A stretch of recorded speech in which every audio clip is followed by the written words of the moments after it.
Next, from Blackpool, England, a speech by British Labour Party leader Tony Blair.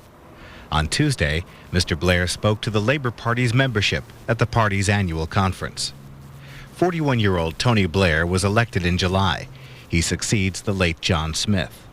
The Labour Party is the main opposition to Prime Minister John Major and his governing Conservative Party. This speech lasts just under 1 hour.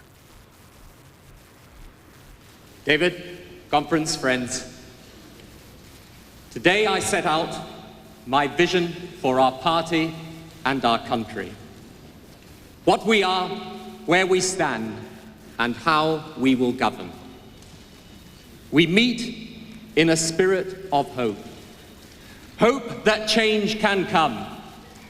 Hope that we can rid our country of this Tory government, their broken promises, their failed policies, their discredited philosophy, and elect in their place a Labour government for Britain.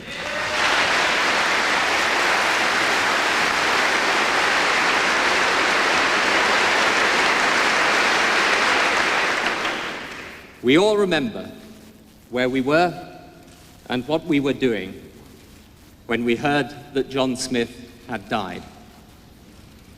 Together, one nation, all parties united in mourning and in celebration of his integrity, his honesty, and his decency. We were proud to know him and proud to be led by him. We will honour his memory best by ensuring that the party he loved becomes once again the government of the country he loved. And we have begun our task. The people have already elected us to control 175 councils. In May, we won over 2,500 new seats. We've won 4 by-elections this year, and 3 of our new MPs are women. And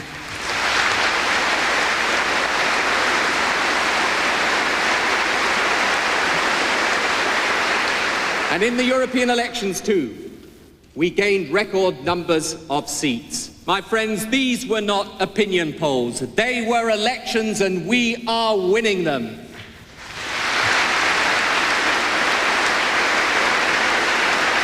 And we are proud too, that one of our members of the European Parliament, Pauline Green, is the first woman leader of the Socialist Group in Strasbourg.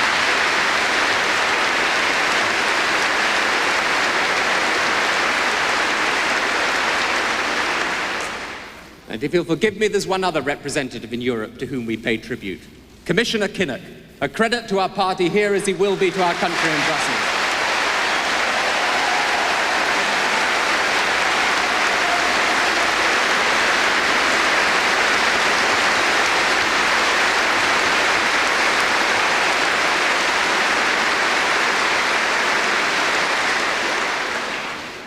We had our own election too. 1 million people took part in a leadership contest that was a tribute to our democracy and from which we emerged with unity and strength enhanced. And I would like to thank John Prescott for his magnificent contribution to our party, and on behalf of us all, pay tribute to Margaret Beckett for the credit she brought to our party in picking up the reins of leadership.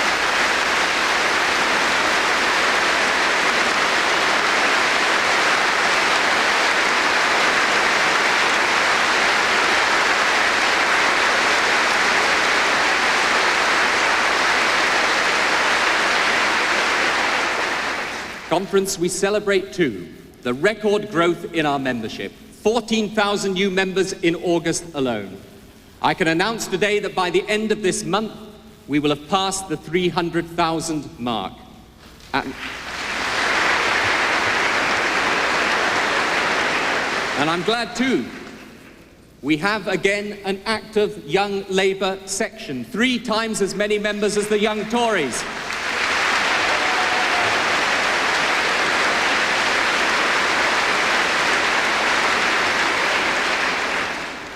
I think I can safely say I'm the first leader in a generation who can say with confidence to our youth section, I want to see an increase in your influence.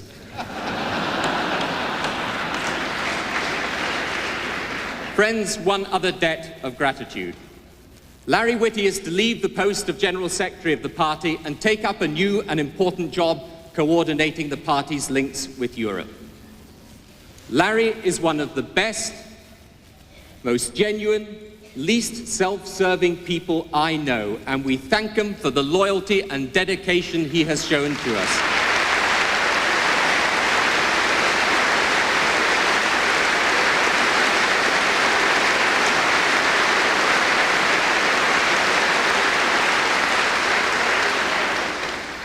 Colleagues, we are a party proud of our international solidarity, and I am delighted to welcome representatives here today from the government of the new Republic of South Africa.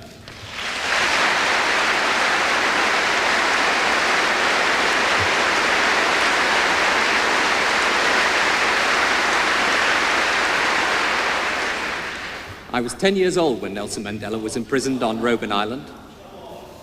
Since then, the words Nelson Mandela have been an inspiration. But are not the words President Mandela even more inspiring?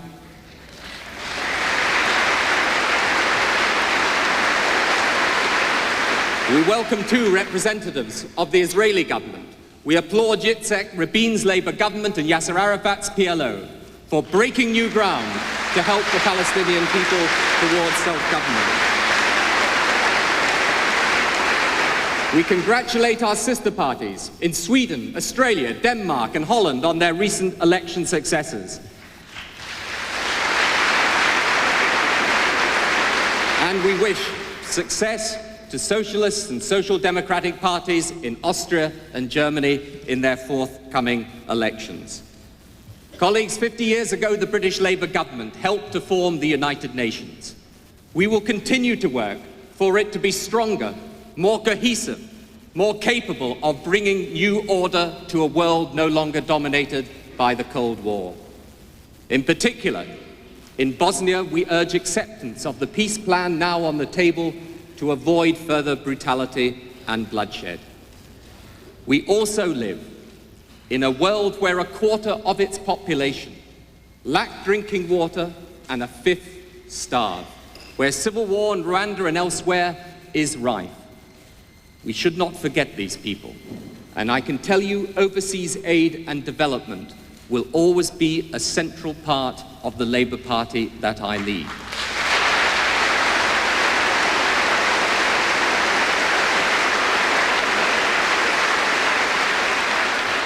And colleagues, we should show courage too over a quite different sphere of international relations, Europe. Britain's interests demand that this country is at the forefront of the development of the new Europe. Of course, Europe should change. Of course, we should stand up for British interests as others stand up for theirs. Indeed, we should be taking on the common agricultural policy that costs the average British family £20 a week and about which the Tories do nothing. But the Tories are playing politics with Europe and the future of this country. Let them. Under my leadership, I will never allow this country to be isolated, cut off, or left behind in Europe.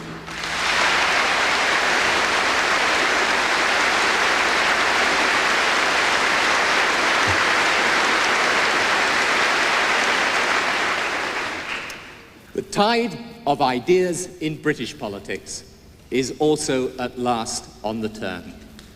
For the first time in a generation, it is the right wing that appears lost and disillusioned. No longer believing in their own language, they turn to ours. You'll hear ministers crying out community, partnership, even the odd one talking of fairness. Indeed, some are now talking of civic conservatism, a contradiction in terms. Most absurd, full employment was tried out by Mr. David Hunt at the TUC. His reward, the most humiliating demotion imaginable. One day counting the unemployed, the next he's counting traffic cones. Today, politics is moving to our ground. Across the nation, across class, across political boundaries, the Labour Party is once again able to represent all the British people. We are the mainstream voice in politics today, back on the side of the vast majority, to speak out for them and against the entrenched interests that hold them back. And to parents wanting their children to be taught in classrooms that are not crumbling, to students with qualifications but no university place. The Tories have failed you, but we are on your side, and your ambitions are our ambitions. To men and women who get up in the morning and find the kitchen door smashed in again, the video gone again. To the pensioners who fear to go out of their own homes. The Tories have abused your trust. We are on your side. Your concerns are our concerns. To the small business, pushed to the wall by greedy banks, employers burdened by government failure, to employees living in fear of the P45, and above all, to those men shamefully laid off at Swan Hunter, the thousands others insecure in their jobs in every part of this country. The Tories may have forgotten you, but the Labour Party never will. Your anxieties are our anxieties.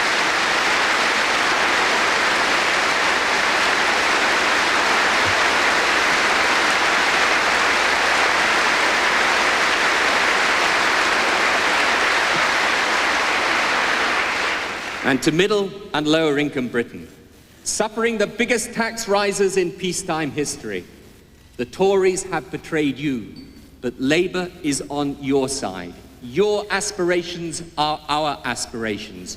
We are back as the party of the majority in British politics, back to speak up for Britain, back as the People's Party.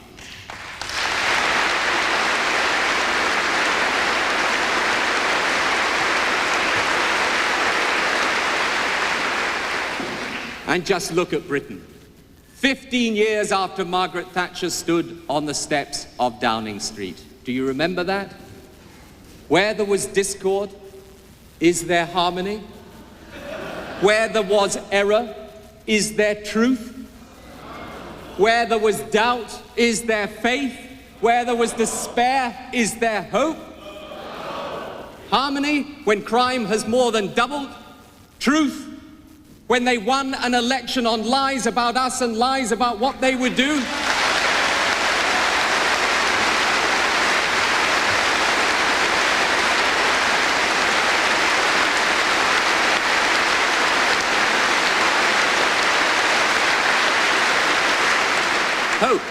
Hope when 3 million people are jobless, nearly 6 million on income support, and 1 in 3 children grow up in poverty. They have brought us injustice and division. But these have not been the price of economic efficiency, because tax is also up. £800 a year extra for the average family. Spending is up, and growth over the last 15 years is down. And look at what they wasted on the way. Billions of pounds, gifted by nature, the God-given blessing of North Sea oil. Billions we could have invested in our future, squandered. £118 billion, £5,000 for every family in this country, gone, wasted, vanished. And to hide the truth of the nation's problems, they've sold our nation's capital assets, built up over many years, and used the proceeds, not to invest, but to cover current spending. £70 billion gone forever. I say it is time to take these Tories apart for what they have done to our country.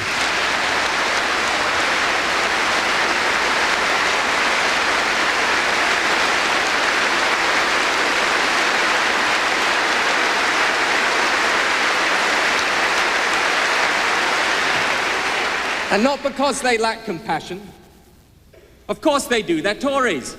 But because they are the most feckless, irresponsible group of incompetents ever to be let loose in government on Britain.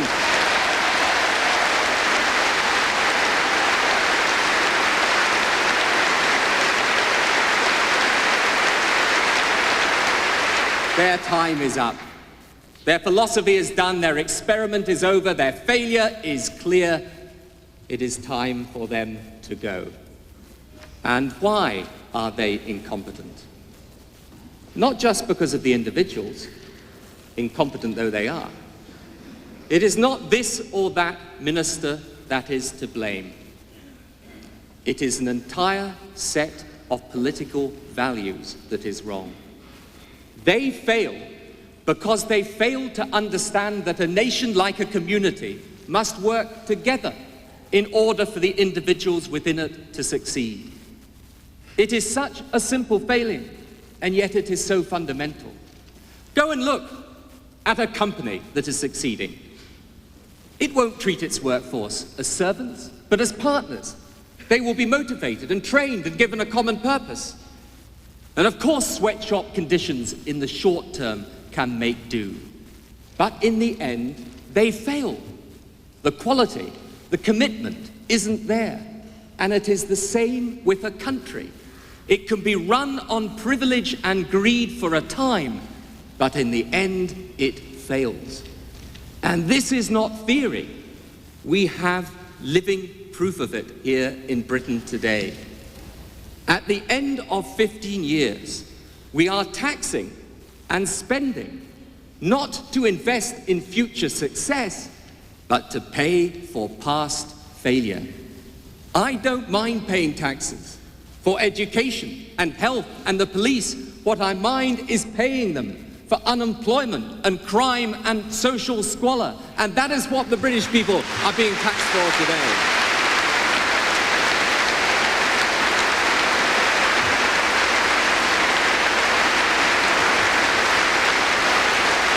Is it not extraordinary that after 15 years, we spend more of our national income on unemployment and poverty and less on education? And if the share of national wealth invested in housing was the same as in 1979, we would spend 11 billion more. But do you know what? Next year, we will spend 11 billion on housing benefit.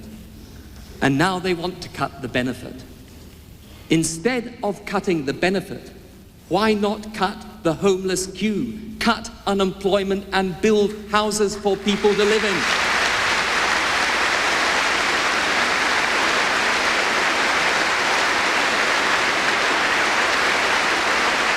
And if it needs an initial capital investment, release the money tied up in local authority bank accounts, put it to work to start the house building program.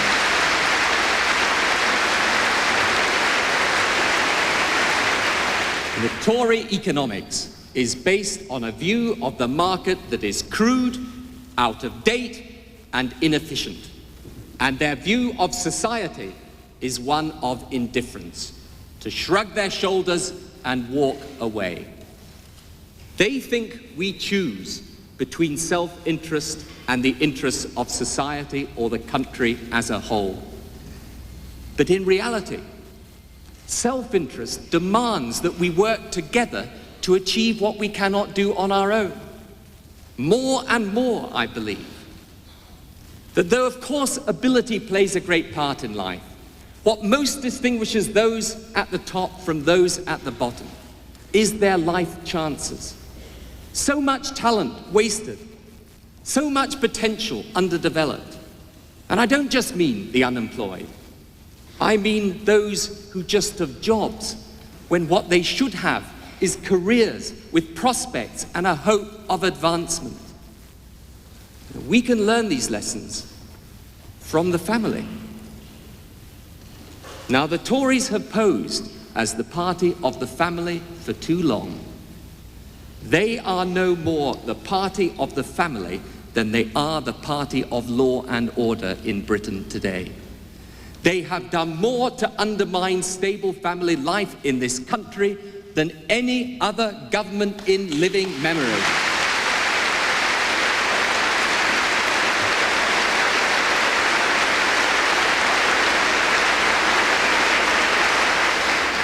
Tory view of the family is the same as it is views of the individual. You are on your own. But the essence of family life isn't it, that you're not on your own. You are in it together. And families work best when the members of it help and sustain each other. And the same is true of communities and of nations. Community is not some piece of nostalgia. It means what we share. It means working together. It is about how we treat each other. So we teach our children to take pride in their school, their town, their country.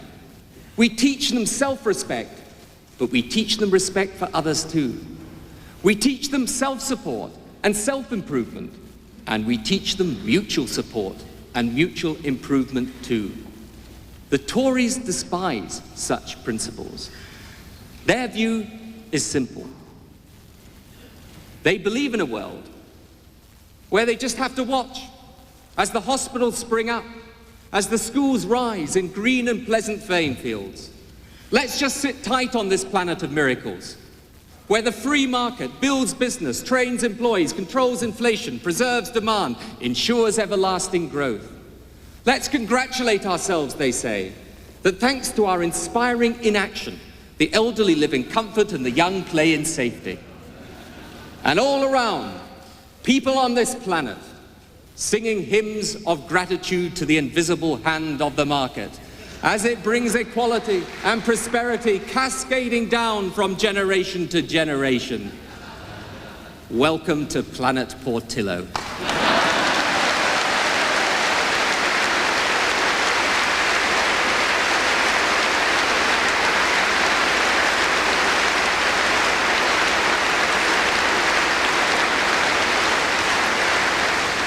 Market forces cannot educate us or equip us for this rapid world of technological and economic change.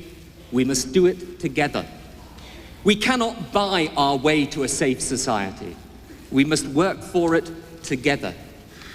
And we cannot purchase an option on whether we grow old. We must plan for it together. We can't protect the ordinary against the abuse of power by leaving them to it. We must protect each other.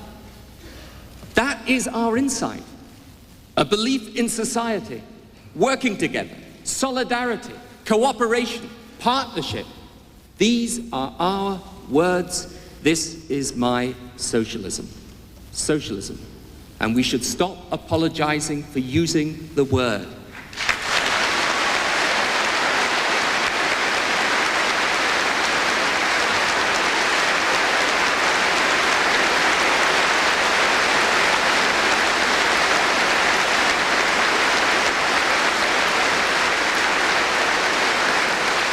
It is not the socialism of Marx or state control. It is rooted in a straightforward view of society, in the understanding that the individual does best in a strong and decent community of people with principles and standards and common aims and values. We are the party of the individual because we are the party of community. It is socialism. And our task is to apply those values to the modern world. And of course it means changes. It will change the traditional dividing lines between right and left. And it calls for a new politics, without dogma, without swapping our prejudices for theirs. It is time to break out of the past and break through with a clear and radical and modern vision for Britain. Today's politics is about the search for security in a changing world, and we must build the strong and active society that can provide it. That is our project for Britain, and it will be founded on these 4 pillars: opportunity, responsibility, justice, and trust. A society of opportunity must be built around a strong and stable economy in which all of us have a stake. Mass unemployment is inconsistent with a civilized society.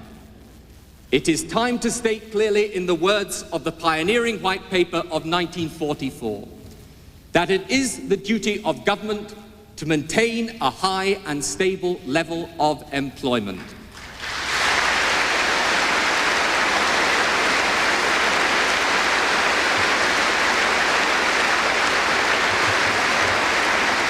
It is a responsibility we share as a society, and that commitment, the goal of full employment, I reaffirm for the Labour Party today.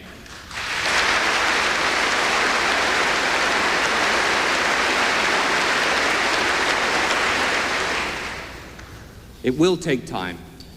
The means of doing it will change, but it must be done if this is to become a society of which everyone feels a part. But above all, we must conquer the weaknesses of our economy that hold our country back. It won't be done by state control, but it won't be done either by market dogma. It can only be done by a dynamic market economy based on partnership between government and industry, between employer and employee, and between public and private sector. Now, take investment in infrastructure. Only in Tory Britain could the government have tried to build the Channel Tunnel without public investment. They even passed a law against it, and then in desperation they had to ask the taxpayer to fork out more than half the cost. And now it's up and running.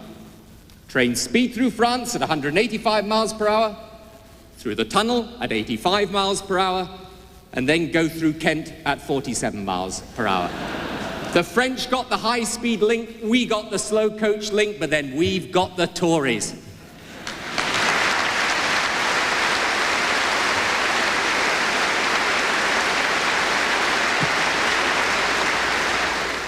Government must take a lead, and a Labour government would do that. We would get public and private finance working together in transport, in housing, in capital projects, in health and education.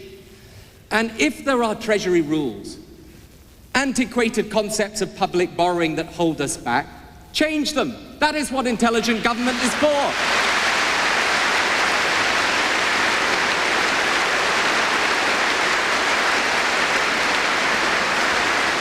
Take technology. Technology, there is an information revolution underway. 50% of employees in Britain now work in information-related industries. In the next century, 70% of the wealth will be created in those industries. And 80% of all the information stored anywhere in the world is in English. Massive markets, massive competitive advantage, massive Tory failure. We should be investing in the new electronic highways, satellite and telecommunications technology that will be the nerve center of a new information economy. Doing for the next century what roads and railways have done for this. The government, of course, as ever, failed to see this revolution coming. And because of that, a new market is operating under old rules which work against our companies, large and small. We will act. We will set the framework which encourages the new investment so that we can coordinate a new national effort so that British companies are at the head of the competition, not falling behind. And we have to invest for the long term. In the Tory years, dividends have risen by 12%, in manufacturing alone, profits by 6%, and investment by only 2%. We have to change that. We have to ensure that those long-term finance agreements between finance and industry are available. And we have to invest in economic regeneration. There are areas of the country laid waste by the shedding of old industry. The market won't rebuild them on their own. A partnership economy will. And where imaginative Labour local authorities have worked with business, it is happening. But we want more of it. That's why we have proposed one-stop shop development agencies for our regions to help create the wealth they need. Small and medium-sized businesses will be the driving force of that new economy. The Tories have done nothing for them. Labour 2 weeks ago put forward the most comprehensive programme for small business development seen in this country, welcomed by small business, Active government working in partnership. Now, I hear people say, some of them occasionally in our own party, when they fall for the Tory attack, that we have no policies. What nonsense. We have a huge body of policy which we are now developing. The difference is that now we have policies that win us votes at a general election. That is the difference with the policies we've got.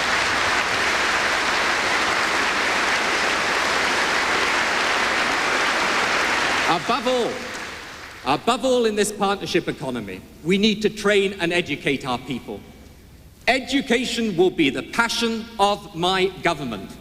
I know how important the education of my children is to me, and I will not tolerate our children going to run-down schools with bad discipline, low standards, mediocre expectations, poor teachers, and nor could anyone else.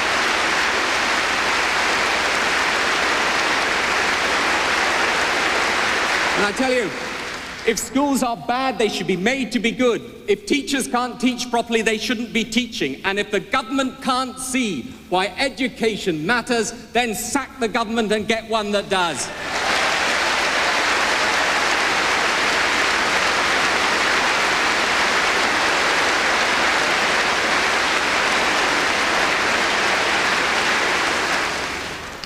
But education is now throughout life. If you want to earn, you have to learn. The University for Industry, the 90s equivalent of the Open University, will use satellite, cable and new information highways to give every home and workplace access to information, skills and teaching to achieve the objective of permanent education and opportunity for all. Switching on your computer to link up with work and education opportunities will one day be as natural as switching on your TV to watch the football match. And education is just one of those public services we provide together to improve the quality of opportunity for each of us. They can't be left to the market, nor can our health service, or our armed forces, or our police, and neither should the railways or the post office.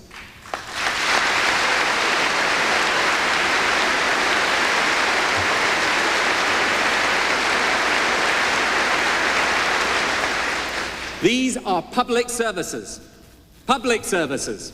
They should be run for the public, and they should stay in public ownership for the people of this country.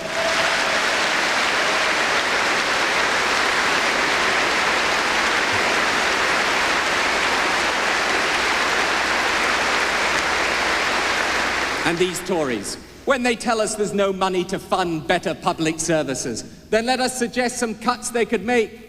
They could save £700 million on the costs and fees and city charges of railway privatisation. £700 million that could have been used to build a high-speed link from London to Manchester and Liverpool, upgrade lines between Hull and Middlesbrough, and still have enough left over to improve commuter services on Network South East. Is it not a scandal that while waiting lists in our hospitals are past 1 million, when patients are lying unattended on hospital trolleys, when dentistry has virtually gone out of the National Health Service, they could save 1.6 billion if they started to spend it on patient care, not on bureaucrats within the National Health Service.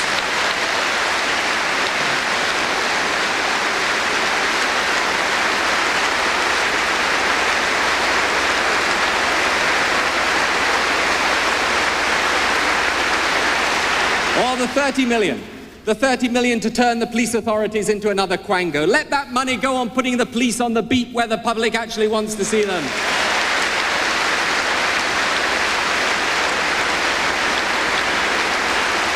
And while students scrimp to get through college, a university vice-chancellor gets a vote of no confidence and is rewarded with a £500,000 payoff. We could have bought 500,000 exercise books with that. It's their system, their dogma, their shambles, but our children that always suffer as a result of it.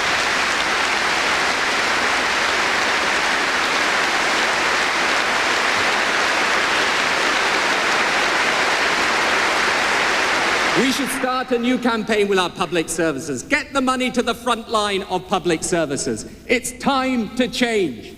I want hospital resources released from the administrative chaos of opting out so that nurses can actually nurse again, which is what the public wants to see them do.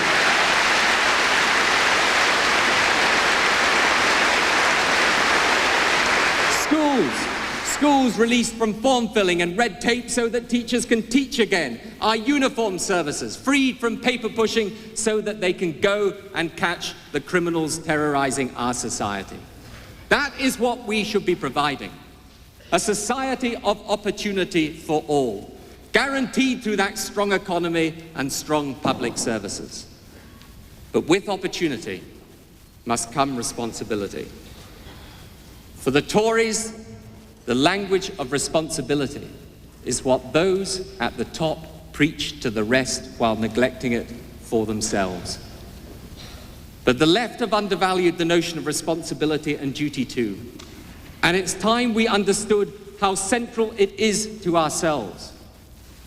Parents should have responsibility for their children, and that means fathers too.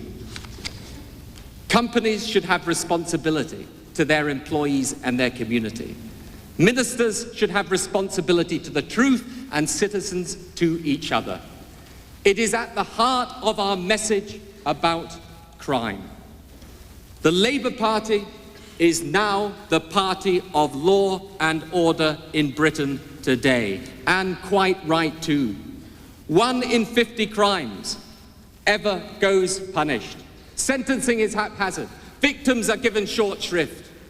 And meanwhile, that Home Secretary, Michael Howard, protests that he's been attacked week after week for being too tough.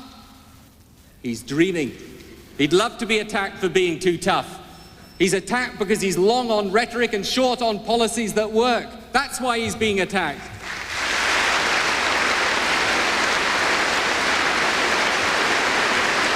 Michael Howard, the man in charge of prison catering. Last year, he told the Tory party conference that he was building 6 tough new prisons. Butlins wouldn't win the contract, he said. He was right, the Savoy got it.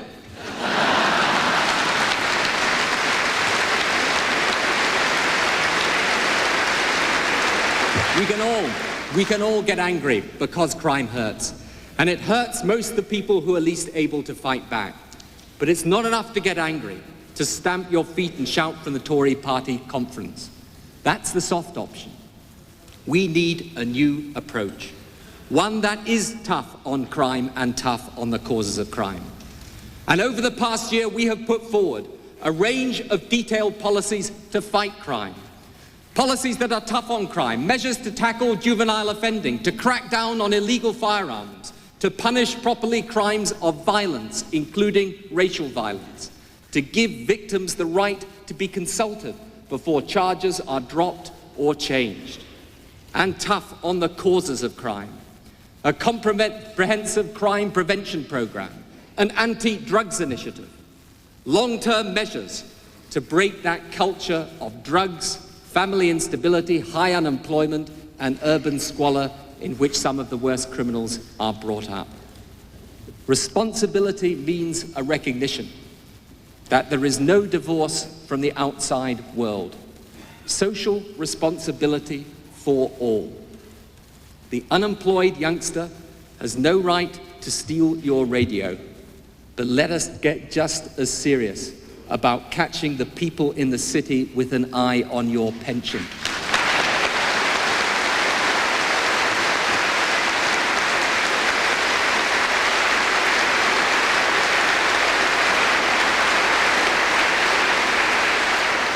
This is where the Tories fail. Responsibility is a value shared. If it doesn't apply to everyone, it ends up applying to no one.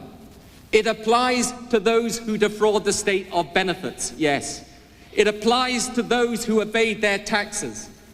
And it also applies to those water, gas, electricity company bosses running monopoly services at our expense and awarding themselves massive salaries, share options, perks and payoffs They have a responsibility as well that they are not achieving.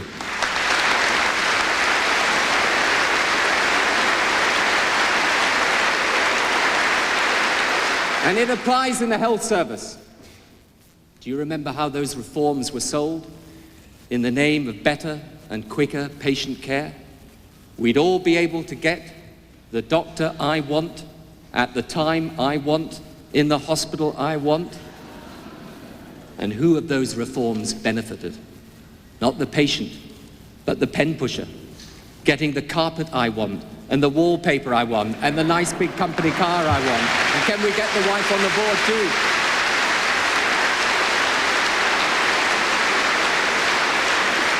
Responsibility, and it applies in the financial services. The big bang now exploding in the faces of pensioners who are cheated of their pensions, crime victims who can't get a payout from their insurance claim, home buyers ripped off by estate agents, and small businessmen pushed to the wall by banks who've lost all sense of their role and responsibility to the nation. A society without responsibility is the enemy of the society built on merit and hard work. It creates an economy in which enterprise is just another word for the quick buck. You know, the Thatcherites used to boast that they were anti-establishment. But the trouble with them is that they never wanted to bust the establishment, just buy their way into it. And the new establishment, it's not a meritocracy. It's a power elite of money shifters, middlemen, speculators, people whose self-interest will always come before the national or the public interest. And if they are allowed to go on running the country in their interests, is it any wonder that it is not run in ours? It's hardly surprising if after 15 years, sleaze in high places has given birth to the yob culture. Tory philosophy is the most effective yob creation scheme ever devised.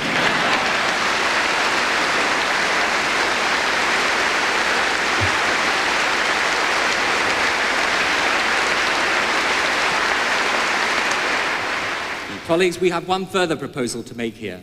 There are nearly 1 million young people in this country who have no work or training or education. This is not just a waste of talent, but the breeding ground for resentment, crime, and drugs.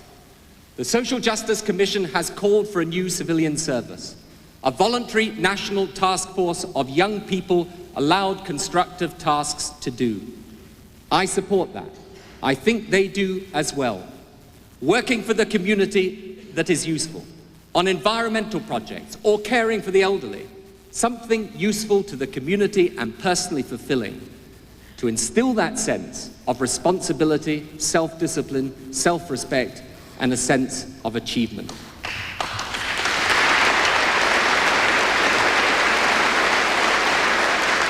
Responsibility, opportunity, both require fairness and justice. The right to be treated equally as a citizen. That means we take a strong stand against discrimination on grounds of race or sex or creed or sexuality. But justice is about much more than fighting discrimination. It is about our lives at work, the laws we live under, about the tax we pay. And if you ever want to know whose side the Tories are on, look at the tax system. Millionaires with the right accountant pay nothing, whilst pensioners pay VAT on fuel. Offshore trusts get tax relief, while homeowners pay VAT on insurance premiums. Middle-income taxpayers get stung, whilst perks and privileges at the top roll on unstopped. And because the government changed the rules, 2 million more people now pay the top rate of tax. We will create a tax system that is fair, which is related to ability to pay, where the abuses end, the perks stop, and where ordinary families are not squeezed to pay for the privileged.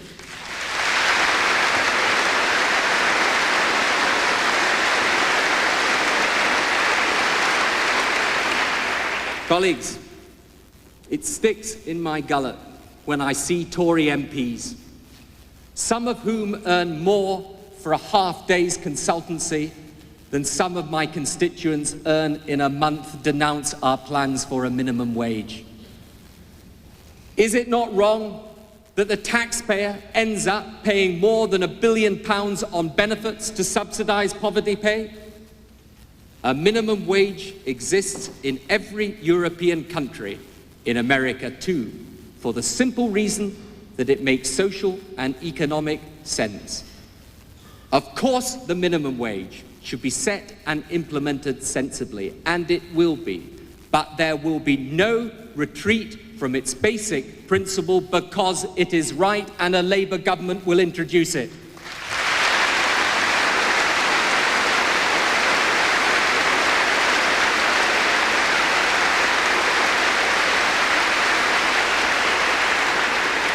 And we will sign the social chapter because it is right for our country and gives people fairness at work.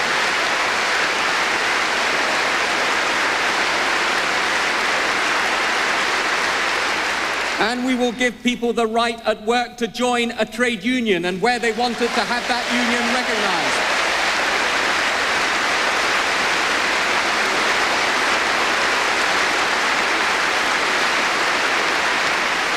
And let one small but significant act be a signal of our commitment to fairness at work. That is the restoration to the workers of Cheltenham GCHQ of their trade union rights.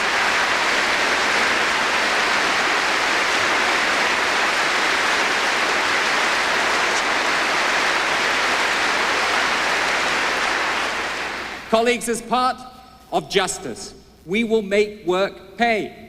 John Smith put it very simply when he set up the Commission on Social Justice. People don't want handouts. They want a chance to achieve. The Tories always complain that the welfare state costs too much. Now, the answer is not just increasing benefits, adequate though those benefits should be. But the people on benefits need and deserve better. Not more benefits, but more help in getting off benefits. Because welfare should be about opportunity and security in a changing world. It's about helping people to move on and move up. And because the world has changed, the welfare state has had to change with it.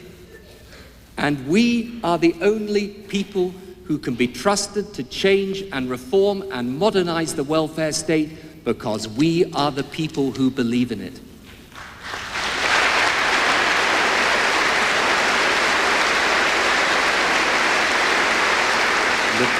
The Tories will cut benefits and make poverty worse. We will put welfare to work. A nation at work, not on benefit. That is our pledge. But my friends, there is one big obstacle in the way of all our plans for change. It is the legacy of the Tory years. Disillusion with politics itself. And if we want to remove it, we must show that our politics is not theirs. Not just that our vision for Britain is different, but also that our means of achieving it is different. A new politics, a politics of courage and honesty and trust. Now, it means telling it as it is. It means not opposing everything every other party does for the sake of it. If the government are getting it right, as over Northern Ireland, we give credit. We welcome without reservation new hope beginning there. We pay tribute to our own government, the Irish government, unionist, nationalist opinion in the north for their efforts in the peace process. And we pay a special word of tribute to John Hume, leader of our sister party, who is coming to address us tomorrow.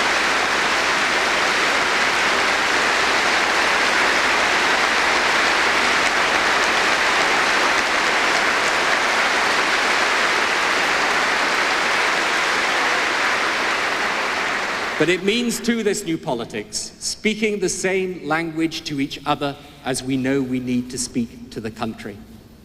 Politicians are looked to by the people for leadership. And leadership is about having the courage to say no as well as yes. Now, even this week, I heard people say that a Labour government must repeal all the Tory trade union laws. Now, there's not a single person in this country who believes that we shall actually do it. No one believes strike ballots should be abandoned. So why do we say it? We shouldn't, and I won't. Let us just tell it as it is.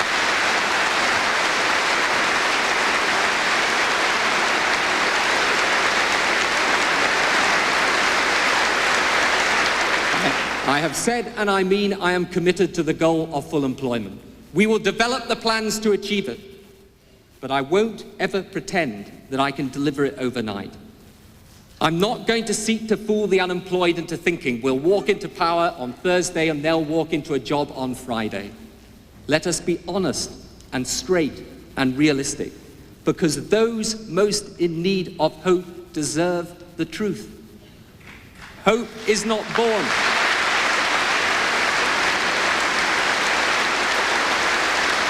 Hope is not born of false promises, disillusion is. They are tired, the British people, of dogma.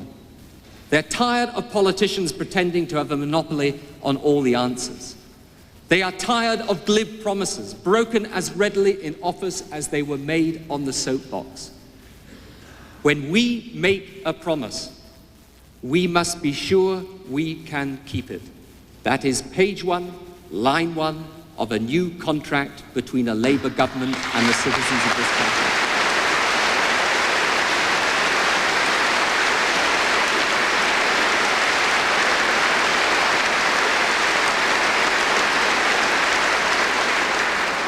But we should do more.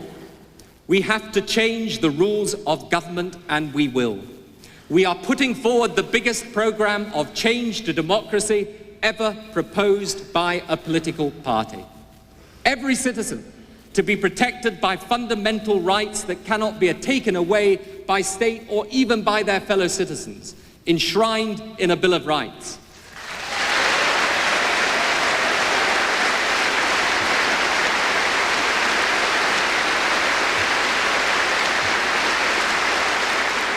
Government will be brought closer to the people. We will legislate for a Scottish Parliament, an Assembly for Wales, in the first year of a Labour government.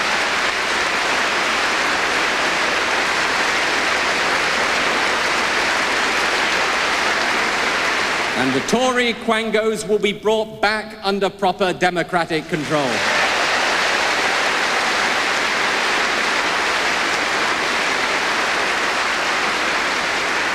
We will enact a Freedom of Information Act to attack secrecy wherever it exists, public or private sector. We will reform the House of Commons to make its working practices and its powers to investigate more effective, and to achieve through our party the increase in the number of women MPs that we have talked about for so long.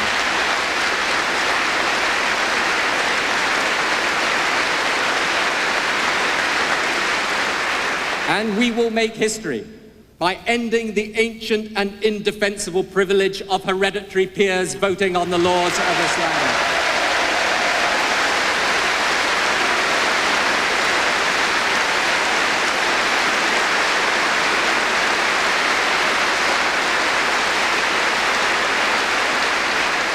We will tighten the rules of financing of political parties, and since trade unions are balloted on their political contribution, it is surely only fair that in this free country, shareholders are balloted on theirs.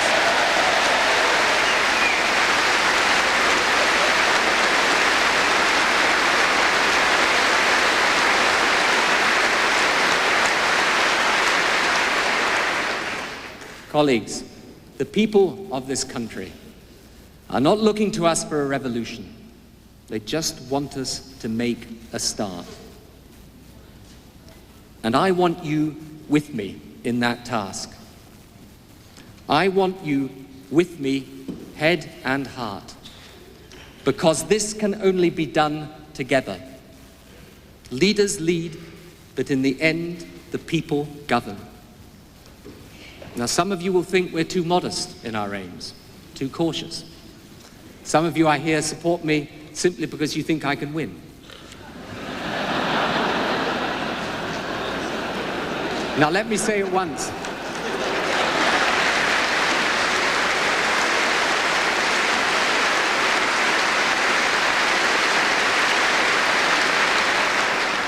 Actually, that's not a bad reason for supporting me. I just like to know. But it's not enough. I want more. We are not going to win despite our beliefs. We will only win because of our beliefs.